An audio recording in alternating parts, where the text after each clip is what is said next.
Puji syukur kampanyekan kehadiran Engkau ya Tuhan.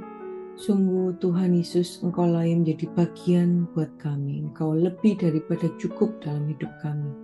Dan biarlah Tuhan menjadi komitmen dan doa setiap kami bahwa Yesus selamanya mengikut Engkau. Kami akan tetap setia mengiring Tuhan sampai akhir hidup kami. Mari saudara, saat ini bersama-sama kita mau menaikkan doa Bapa kami. Ulangi seperti apa yang saya ucapkan. Bapa kami yang ada di dalam surga, Bapa kami yang ada di dalam surga, dikuduskanlah namamu, dikuduskanlah namamu, datanglah kerajaanmu, datanglah kerajaanmu, jadilah kehendakmu jadilah kehendakmu di bumi ini seperti di dalam surga. seperti di dalam surga.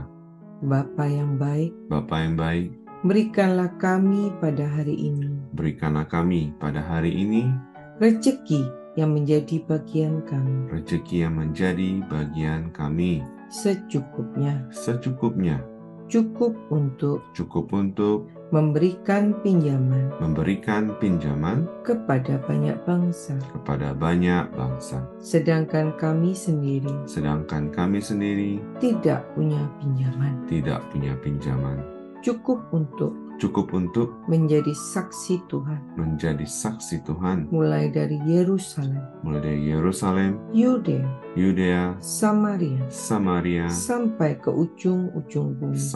ujung-ujung bumi, cukup untuk menjadikan semua bangsa murid Kristus, membaptis mereka dalam nama Tuhan Yesus. Terima kasih Bapa untuk rezeki yang secukupnya, dan ampunilah dosa-dosa kami, ampunilah kesalahan kami, seperti kami pun mengampuni orang-orang yang bersalah kepada kami. Dan janganlah masukkan kami ini ke dalam pencobaan, tetapi bebaskanlah kami dari segala yang jahat. Sebab Engkaulah yang empunya kerajaan, kuasa, dan kemuliaan sampai selama-lamanya. Dalam nama Tuhan Yesus, kami sudah berdoa. Amin. Mari Bapak Ibu sekalian, saatnya kita membacakan Mazmur 91. Alkitab berkata, mati dan hidup dikuasai oleh lidah. Siapa suka menggemakannya akan memakan buahnya, dan iman timbul dari pendengaran akan firman Tuhan.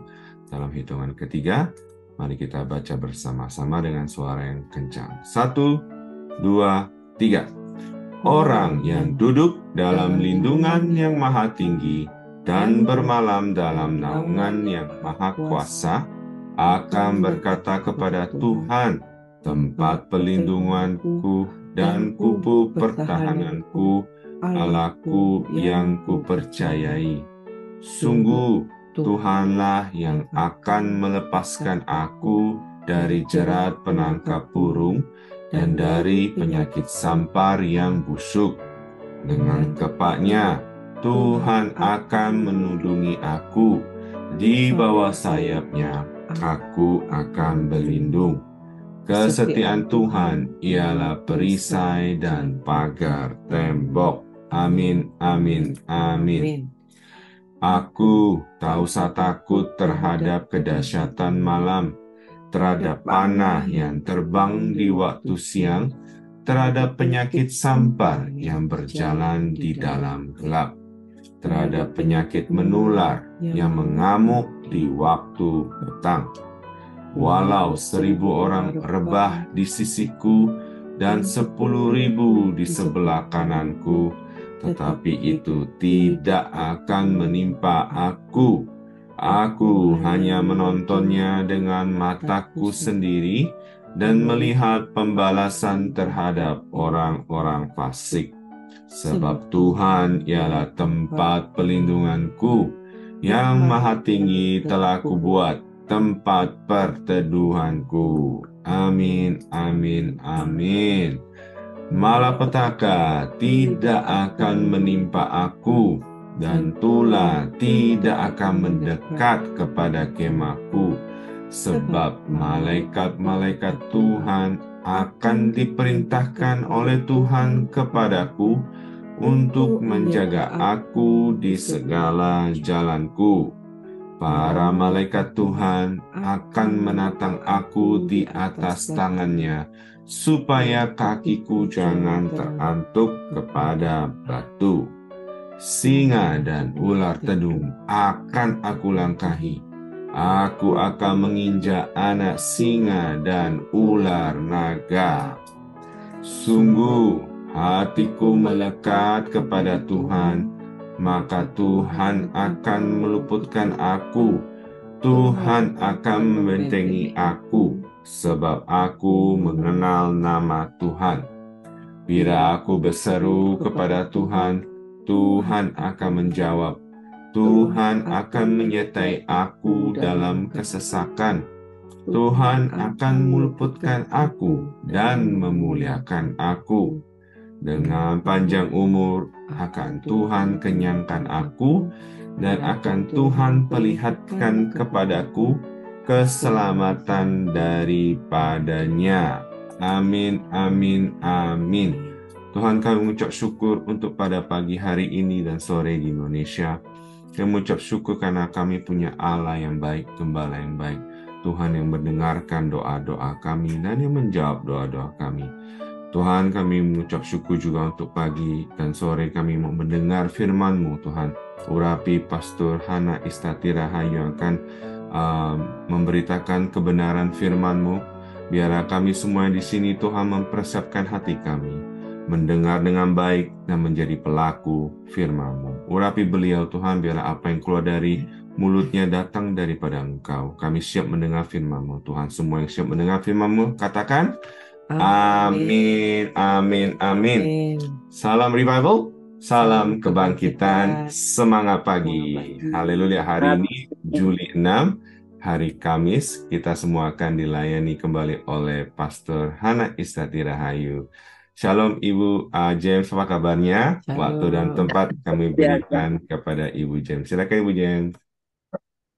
Ya, pada pagi hari di Amerika dan sore hari di Indonesia. Sore hari ini kita akan belajar bersama-sama mengenai satu tema, mengapa semua ini harus terjadi dalam hidupku. Karena banyak sekali akhir-akhir ini orang yang mengalami segala sesuatu dalam hidupnya dan tidak mengerti kenapa ini kok terjadi dalam kehidupannya.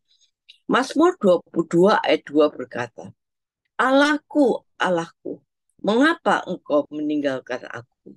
Aku berseru tetapi engkau tetap jauh dan tidak menolong aku. Allahku, aku berseru-seru pada waktu siang tetapi engkau tidak menjawab. Dan pada waktu malam tetapi tidak juga aku tenang. Saudara, kadang kita tidak mengerti apa yang terjadi dalam hidup kita ini. Inilah yang sering terjadi dalam kehidupan kita sebagai orang percaya. Harus menghadapi masalah-masalah yang sebenarnya kita tidak mengerti. Kenapa Tuhan ini semua terjadi? Yang membuat kita terpukul dan akhirnya kita stres. Bukankah kadang-kadang kita berkata, Tuhan, aku sudah beribadah kepada Tuhan. Bukankah aku juga sudah berdoa kepada Tuhan? Bahkan bukankah aku juga sudah melayani kepada Tuhan? Mungkin saat ini kita sedang ada di dalam keadaan di mana pertanyaan ini muncul dalam pikiran kita. Mengapa Tuhan hal ini terjadi dalam diriku? Saudara, bermacam-macam masalah bisa terjadi. Orang bisa berkata, mengapa Tuhan aku kehilangan pekerjaan? Mengapa Tuhan rumah tangga kami berantakan?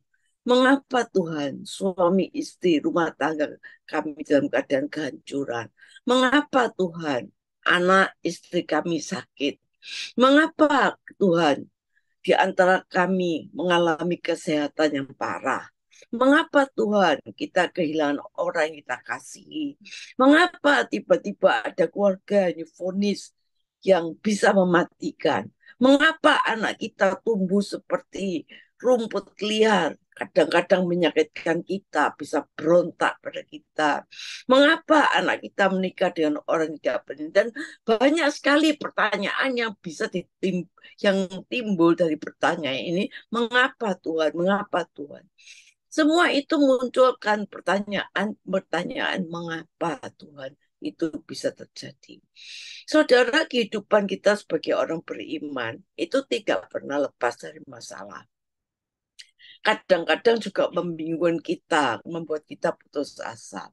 Tetapi firman Tuhan dalam Mazmur 34 berkata bahwa kemalangan orang benar itu banyak. Tetapi Tuhan meluputkan kita dari semuanya. Kadang-kadang ketika kita bertanya pada Tuhan dan Tuhan tidak menjawab, kita berseru tapi Tuhan rasanya engkau jauh dan tidak menolong aku. Saudara, kadang-kadang kalau kita baca Alkitab, maka kita melihat kehidupan para nabi juga mengalami hal yang sama. Seperti penulis Mazmur Daud, ya. Namanya, kalau kita menelusuri kehidupannya, maka kita akan coba menaruh kehidupannya dia di dalam kehidupan kita. Maka kita juga akan bertanya seperti Daud bertanya, mengapa Tuhan ini harus terjadi? Saudara, kalau kita lihat perjalanan hidupnya Daud, ya, bermula ketika dipanggil orang tuanya waktu dia untuk diurapi oleh Nabi Samuel untuk menggantikan Raja Saul, raja pertama Israel.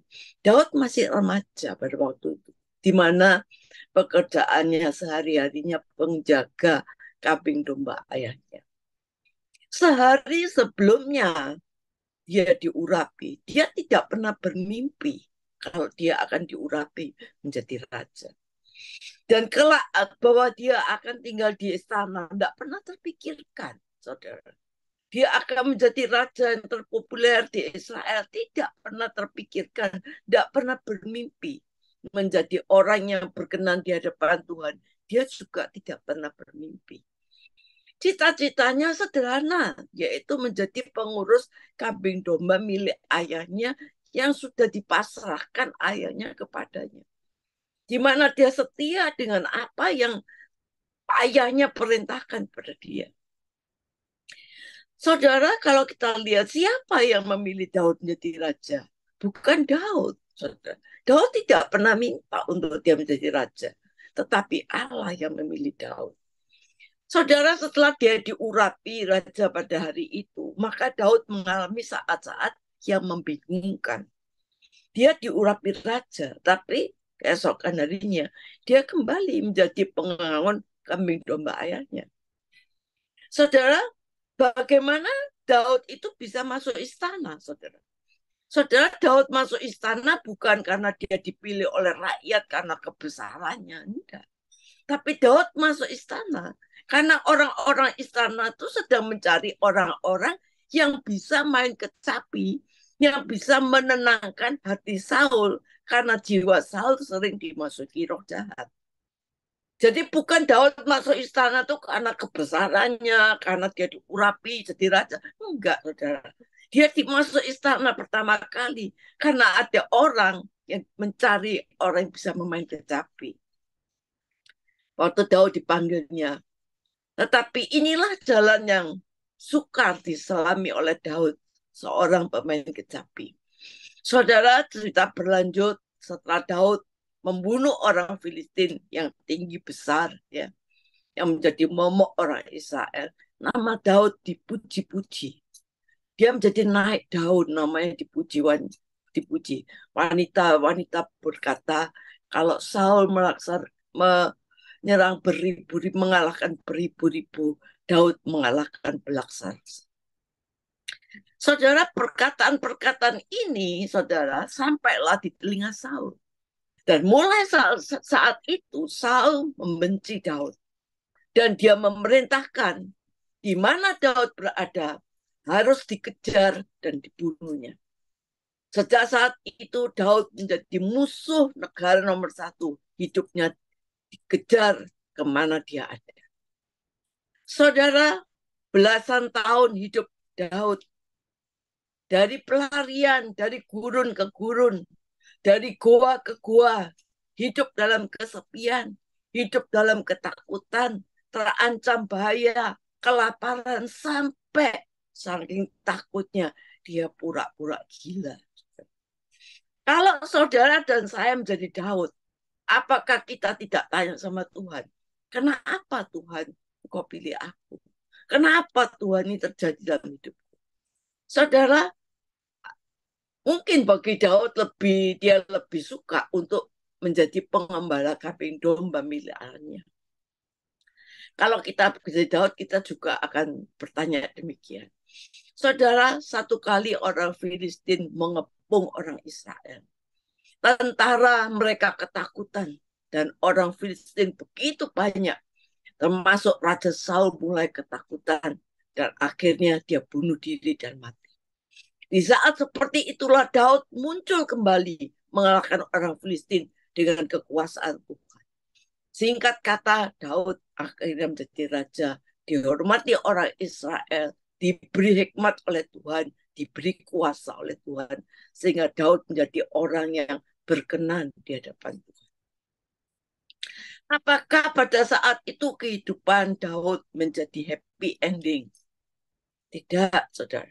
Di mana di masa tuanya dia mengalami pengalaman yang lebih rumit, yang menyakitkan hatinya lebih daripada dia dibunuh orang Israel, yaitu anaknya berkelahi satu dengan yang lain. Anaknya memperkosa anak yang lain, saudara. Dikatakan sama-sama anak kandung, ayah mana yang bisa menerima kenyataan? Terlebih lagi anak yang sangat dikasihi, Absalom, mengkudeta Daud sampai Daud harus lari dari istananya, dari Yerusalem, menjadi seperti buronan, tidak membawa apa-apa. Dalam ketakutan dia keluar dari istananya. Dia katakan, istanaku boleh kau ambil, kekayaanku boleh kau ambil Tuhan, tapi jangan mengambil rohmu yang ada padamu. Itu yang dilakukan Daud. Kehidupan Daud di masa tua sungguh-sungguh menyakitkan. Memang semua dosa karena yang dilakukan Daud, ya. Karena semua Israel tahu bahwa Daud pernah berzina, yaitu dengan istri perwiranya, dan dia membunuh perwiranya dengan strategi yang begitu liciknya. Tetapi dia sudah menyesal, dia minta ampun kepada Tuhan. Dia minta ampun, dia berteriak minta ampun kepada Tuhan, dan Tuhan mengampuni. Tapi mengapa Tuhan membiarkan masa tuanya mengalami hati yang menyakitkan hatinya? Saudara, kalau kita dalam keadaan seperti itu, tentu kita akan berkata, mengapa Tuhan Engkau membiarkan semua ini terjadi? Tapi kalau kita melihat catatan hidup Daud, maka ada satu kata pun, ya, dia tidak pernah komplain pada Tuhan. Dia tidak pernah komplain, dia tidak pernah marah pada Tuhan. Kalau kita lihat apa yang dia tulis di dalam Mazmur 31 ayat 1, dia berkata, Tuhan, aku tidak tinggi hati dan tidak memandang sombong. Aku tidak mengejar hal-hal yang terlalu besar atau hal-hal yang terlalu ajaib bagiku. Di sini Daud menceritakan isi hatinya kepada Tuhan. Dia tahu bahwa Tuhan pasti tahu isi hatinya. Dia tidak perlu bohong. Dia menceritakan apa adanya di hadapan Tuhan.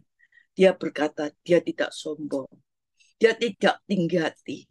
Dia tidak mencari hal-hal yang besar, ya, yang terlalu ajaib baginya. Di sini dia jujur. Dia tidak mengerti apa jalan Tuhan, tapi dia mau menerima apa yang Tuhan perbuat dalam dirinya. Dia sadar dan dia tidak mengerti mengapa semua itu terjadi dalam hidupnya. Dia tidak paham akan jalan Tuhan. Tapi dia tidak menghakimi Tuhan. Dia tidak protes pada Tuhan. Dia tidak klaim pada Tuhan. Seolah-olah Tuhan yang harus bertanggung jawab. Saudara, dia berkata, Tuhan, aku tidak tinggi hati. Aku tidak tinggi hati dan tidak memandang dengan sombong. Aku tidak mengejar hal-hal yang terlalu besar, hal-hal yang terlalu ajaib. Ya, aku tidak pernah membayangkan aku menjadi orang yang bijaksana. Ayat kedua dia berkata, sesungguhnya aku telah menenangkan, mendiamkan jiwaku seperti anak disape berbaring dekat ibunya. Ia seperti anak yang disape jiwaku dalam diri. Daud berkata, Tuhan, aku menenangkan jiwaku. Berarti, saudara, kalau Daud berkata demikian, berarti Daud ini pernah mengalami jiwanya tidak tenang. Dia berkata, Tuhan, aku menenangkan dan mendiamkan jiwaku. Ada lagi ayat yang mengatakan, hai jiwaku, pujilah Tuhan. Karena dia pernah mengalami jiwanya nggak tenang. Jiwanya pernah gelisah, jiwanya pernah susah. Dia mengakui, dia stres. Seumur hidup dikejar-kejar, mau dibunuh. Diakui jiwanya bergejolak, jiwanya suka tidak tenang, saudara. Tapi dia berkata, aku menenangkan jiwa. Saudara, seperti anak yang disape jiwaku di dalam diriku. Ia menggambarkan jiwaku seperti anak yang disape berbaring dekat ibunya. Artinya apa? Dekat ibunya itu ada ketenangan. Saudara, dia bukan berkata ketika aku menyusu, tapi dia disape oleh ibu. Saudara, anak disape itu kira-kira umurnya 2-3. Ada yang 2-3 bulan, ada yang 1 tahun sudah disape. Saudara, di mana dia tidak boleh minum susu ibunya lagi. Kenapa? Apa ibunya tidak mengasihi? Enggak. Tapi justru ibunya mengasihi. Ketika dia disape berarti ibunya harus memberi makanan yang lebih keras. Saudara, supaya apa? Supaya dia bertumbuh menjadi kanak-kanak, remaja, dan dewasa. Kalau dia minum susu ibunya terus, dia tidak akan menjadi besar dan dewasa. Saudara, waktu anak disape, dia akan marah, saudara. Dia akan nggak mau dicoba dikasih makan ini, kadang-kadang teriak nggak mau makan. Dicoba lagi, kita harus berulang-ulang coba, nggak mau, kepengennya susu ibunya. Dicoba disape, yang menjadi ibu pasti tahu bagaimana menyape anak itu nggak mudah. Dia akan berontak, dia akan nggak mau dikasih makanan keras, saudara. Tapi kita lihat bahwa tahapan seorang bayi itu punya perasaan, saudara. Kalau bayi itu, saudara, kalau dalam keadaan bayi, itu kalau dia kelaparan, jerit, saudara. Dan ibunya harus tahu memberi minum. Dia lapar, dia nangis, ibunya harus tahu dia memberi makan. Dia ngompol, dia nangis, ibunya harus tahu kalau dia harus diganti pampersnya. Pokoknya modalnya dia tuh menjerit, menangis, dan ibunya harus tahu apa yang dia minta. Saudara, malam jadi siang, siang jadi malam. Kadang-kadang waktu tidur, baru tersirap tidur, anaknya nangis, ibunya datang memberikan ketenangan, memberikan makanan. Saudara, pokoknya dekat dengan ibunya. Saudara, inilah tahapan orang beriman. Ada masa-masa di mana Tuhan membuat kita bingung, ya, membuat kita mengalami sesuatu supaya kita menjerit. Tuhan biarkan kita menjerit, menangis. Tapi bukan berarti Tuhan meninggalkan kita. Saudara, kita lihat bagaimana Yesus Kristus, anak yang dikasihi oleh Bapaknya, diberikan untuk kita. Tidak ada pengorbanan yang lebih besar dari pengorbanan seorang anak yang dikasih, diberikannya pada kita. Yesus diberikan untuk kita. Oleh karena itu tetaplah percaya kalau kehadiran Allah itu lebih penting dari penyemecahan segala masalah. Paulus mengalami banyak hal setelah dia jadi Kristen, saudara. Tapi di dalam mengalami bahaya, di dalam mengalami hukuman, ketelanjangan, dia berkata kepada orang-orang Filipi bahwa segala perkara dapat kutanggung di dalam Dia yang memberi kekuatan kepada. Saudara, jadikanlah Kristus itu sumber kekuatan kita. Kita tidak dapat mengandalkan kekuatan kita yang sangat terbatas. Karena Kristus itu yang memberikan kekuatan dalam segala sesuatu yang berat, yang rumit, yang tidak kita mengerti. Kristus akan memberikan kekuatan kepada kita. Dan dia berkata bahwa pencobaan yang kita alami tidak akan melebihi kekuatan kita. Dia pasti memberikan jalan keluar. Saudara, Habakuk pernah mengalami hal-hal yang menyakitkan juga. Seorang nabi, saudara, pernah mengalami hal-hal yang menyakitkan juga. Tetapi kemudian apa yang terjadi dengan imannya? Dia berkata, sekalipun pohon ara tidak berbunga, sekalipun pohon ara tidak berbuah, sekalipun pohon zaitun mengecewakan, sekalipun ladang-ladang tidak menghasilkan makanan, kambing domba terhalau dari kurungan, dan tidak ada lembu sapi dalam kandang, namun aku tetap bersorak-sorak di dalam Tuhan. Aku tetap beria-ria di dalam Allahku. Allahku itu kekuatanku dan membuat kakiku seperti rusa yang berjejak di bukit-bukit batu. Saudara, Habakuk katakan, Allah itu kekuatanku. Dia tidak peduli apa yang terjadi. Saudara, kalau perkataan Habakuk ini kita terjemahkan di dalam kondisi kita saat ini, mungkin berkata demikian. Sekalipun usahaku sedang menurun, sekalipun keadaanku pas-pasan, sekalipun kesehatanku semakin menurun, sekalipun hidupku jatuh bangun, sekalipun banyak hal yang terjadi dalam diriku yang aku tidak mengerti kenapa ini mesti terjadi. Namun biarlah kita mau berkata seperti Habakuk, aku mau tetap bersorak-sorai di dalam Tuhan. Di dalam Allahku aku beria-ria. Allah itu kekuatanku, membuat aku teguh berdiri dan teguh dan kuat. Saudara, mampukah kita berkata seperti itu? Walaupun ada banyak persoalan yang berat, terkadang tidak mengerti, mampukah kita berkata seperti itu? Mampukah kita berkata bahwa Tuhan, aku tetap bersorak-sorai demi nama. Aku tetap mengucap syukur, aku tetap memuji Engkau. Ingatlah, di balik persoalan yang berat, Allah tidak pernah tinggalkan kita. Dia berjanji menyertai kita sampai akhir zaman. Di lembah yang kelam pun dia tetap menyertai kita. Saudara, kehadiran Allah dalam hidup kita itu sudah cukup. Kalau Allah hadir di dalam hidup kita, tidak ada yang tidak bisa Allah lakukan. Amin. Saudara, pernah saya dengar, pernah saya membaca sebuah kenyataan hidup seorang yang bernama Thomas Dorsey. Saudara bisa nanti lihat di Google. Dia hidup pada masa tahun 1930-an. Dia adalah seorang penyanyi KKR yang melayani Tuhan berapi-api secara luar biasa. Seringkali pada waktu Billy Graham mengadakan KKR, Billy Graham selalu minta didampingi oleh Thomas Dorsey.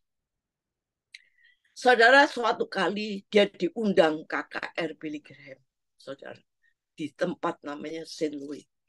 Sebenarnya dia bergumul untuk menerima tawaran ini. Karena Pak, istrinya sedang hamil besar dan istrinya sedang sakit. Saudara, dia harus pergi 3 hari lamanya. Kemudian dia berunding dengan istrinya, gimana ya, tawaran ini aku terima enggak? Tapi Billy Graham menulis, kamu harus ikut, kamu harus mendampingi aku. Dan dia bergumul dengan istrinya sedang sakit. Dan istri berkata, sudah layani Tuhanlah terlebih dulu. Saudara, dan akhirnya dia naik bis, saudara, dia pergi ke tempat itu 3 hari berturut-turut, dia menyanyi, dia mainkan musik, saudara, di mana akhirnya hadirat Allah turun secara luar biasa pada KKR itu. Setelah selesai, KKR itu begitu ditutup, dia terima telegram, istrinya meninggal dunia. Saudara, bayangkan di tengah-tengah suasana hadirat Allah, Dia tergetar, dia menangis, dia meratap kepada Tuhan. Dia memanggil nama istrinya dan dia bertanya, Tuhan, mengapa ini terjadi dalam hidupku? Sepanjang malam itu dalam perjalanan di bus, dia menangis. Sampai di rumah, dia melihat mayat istrinya. Dia menjerit-jerit, dia menangis, memanggil istrinya dengan hancur hati. Satu hal yang menghibur dia, bahwa anaknya yang dilahirkan itu masih hidup. Namun akhirnya 2 hari kemudian, dia mendengar bahwa anaknya itu juga meninggal dunia. Saudara, apa yang terjadi? Dia sudah tidak bisa bertanya, kenapa Tuhan ini terjadi? Saudara, benteng pertahanan imannya jebol, saudara. Dia meratap, dia menangis kepada Tuhan. Dia tidak mau menjadi orang Kristen lagi. Dia tinggalkan pelayanannya. Dia mulai masuk klub malam dan menyanyi jazz di sana. Saudara, dia adalah orang yang terluka. Dan dia tidak mengerti mengapa Allah membiarkan semua ini terjadi. Bukankah dia sedang melayani Tuhan? Saudara, pada suatu hari, temannya mengajak dia jalan ke tempat sekolah musik. Dan waktu temannya sedang berbicara dengan guru seorang musik, dia menunggu duduk. Dan di situ ada bangku piano. Dan dia mulai terpikir, dia ingin memainkan piano. Tapi dia tidak tahu apa yang lagu yang harus ditulisnya. Apa lagu yang akan dimainkannya. Tiba-tiba dia ingat waktu dia di gereja, dia main piano. Lalu dia menangis. Dan pada waktu itu Roh Kudus seperti membimbing dia. Dia meratap, menangis kepada Tuhan. Lalu dia membuat satu lagu. Saudara, di mana lagu itu menjadi berkat bagi banyak orang percaya. Bahkan di seluruh dunia. Yang dinyanyikan oleh beberapa penyanyi terkenal, Jim Reeves, Elvis Presley, yaitu lagu Precious Lord.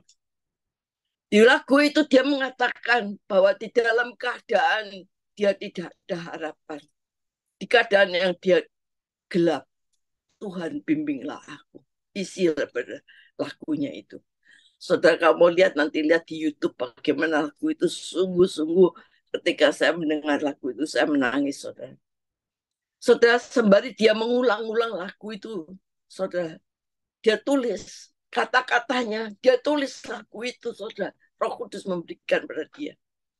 Dan dia berkata pada Tuhan, Tuhan, saya tidak mengerti jalanmu, tapi hari ini aku mohon pimpinlah aku di dalam jalanmu.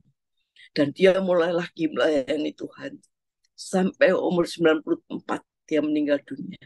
Dan dia menulis beberapa lagu yang menjadi kekuatan bagi orang-orang percaya. Dia tidak lagi mengeluh, dia tidak lagi sombong, dia tidak menghakimi Tuhan.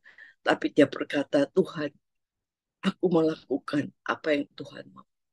Saudara, salah satu kadang-kadang Tuhan izinkan terjadi dalam kehidupan kita. Supaya kita tahu kalau apa yang terjadi dalam kehidupan kita. Seperti Roma 8 ayat 28. Berarti Tuhan sanggup menjadikan kebaikan atas segala masalah kehidupan kita. Berarti hidup kita ini memang ada masalah. Dan di dalam ayat 29 dikatakan, supaya apa tujuannya? Supaya kita melihat kemuliaannya Tuhan. Supaya kita mengerti ada proses, ada tujuan ilahi, kita bisa hidup dalam kemuliaannya. Bagaimana penderitaan itu bisa dijelaskan juga di dalam 1 Petrus dikatakan bahwa untuk membuktikan kemurnian iman. Pencobaan yang kamu alami itu untuk membuktikan kemurnian imanmu, keyakinan imanmu, supaya kamu bisa bertahan. Dan dikatakan kemuliaan yang Tuhan berikan lebih besar dari semua. Pencobaan yang kita alami itu membentuk karakter kita, memungkinkan kita untuk kita bisa bermegah dalam kesengsaraan kita. Dan kita percaya bahwa apa yang diberikan pada kita, yang Tuhan karuniakan pada kita, bahwa kesengsaraan menimbulkan tahan uji menimbulkan pengharapan, dan pengharapan tidak mengecewakan. Saudara, Tuhan Yesus memberikan teladan. Ketekunan membuktikan kemurnian iman kita. Saudara, yang perlu kita jaga, yaitu biarlah hadirat Tuhan senantiasa melingkupi hidup kita.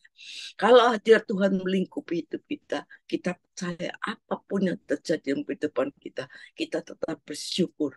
Tuhan, yang kita butuhkan bukan penyelesaian masalah, yang kita butuhkan kehadiran Tuhan dalam hidup kita. Karena kalau Tuhan hadir dalam hidup kita, tidak ada yang tidak mungkin Tuhan selesaikan. Semuanya Tuhan selesaikan. Amin. Saya akan berdoa untuk semua yang ada yang mengikuti Zoom pada pagi hari ini. Tuhan, apabila saat ini kami sedang mengalami sesuatu yang mungkin kita tidak mengerti, kenapa Tuhan ini terjadi dalam kehidupanku? Aku sudah ke gereja, aku sudah berdoa, aku sudah doa pagi, aku sudah mengikuti semuanya Tuhan. Tapi kenapa ada sakit di tengah-tengah keluargaku? Masih ada kekurangan di tengah-tengah keluargaku. Keuanganku mungkin seret Tuhan. Kenapa hidupku pas-pasan? Kenapa anakku memberontak padaku?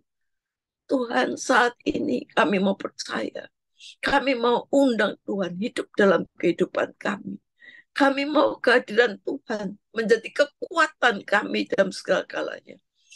Meskipun keadaan sekalipun tidak berbuah, sekalipun keadaan kita minus, sekalipun keadaan kita dalam keadaan tidak baik, tetapi kekuatanku aku tetap mau beria-ria, mengucap syukur karena aku tahu Tuhan itu kekuatanku yang tidak akan pernah meninggalkan kita untuk selama-lamanya, yang tetap memberikan jalan keluar dalam kehidupan kita. Kami percaya Tuhan, apapun yang terjadi pagi hari ini, Tuhan, Engkau memberkati setiap pekerjaan anak-anak-Mu. Engkau memberkati setiap rumah tangga. Engkau memberkati Tuhan anak-anak sekolah. Biarlah anak-anak kami bertumbuh bukan menjadi anak yang liar, tapi anak yang takut akan Tuhan. Kami tahu masa depan ada di dalam tangan-Mu Tuhan. Kami percaya apapun yang terjadi, tetap kami memegang bahwa Tuhan senantiasa beserta kami. Terima kasih Tuhan. Kalau Tuhan bersama kami, tidak ada yang tidak mungkin Tuhan lakukan. Semuanya Tuhan sanggup melakukan. Oleh karena itu Tuhan, biarlah kami punya satu tekad. Kami selalu undang hadir Tuhan di dalam kehidupan kami. Amin.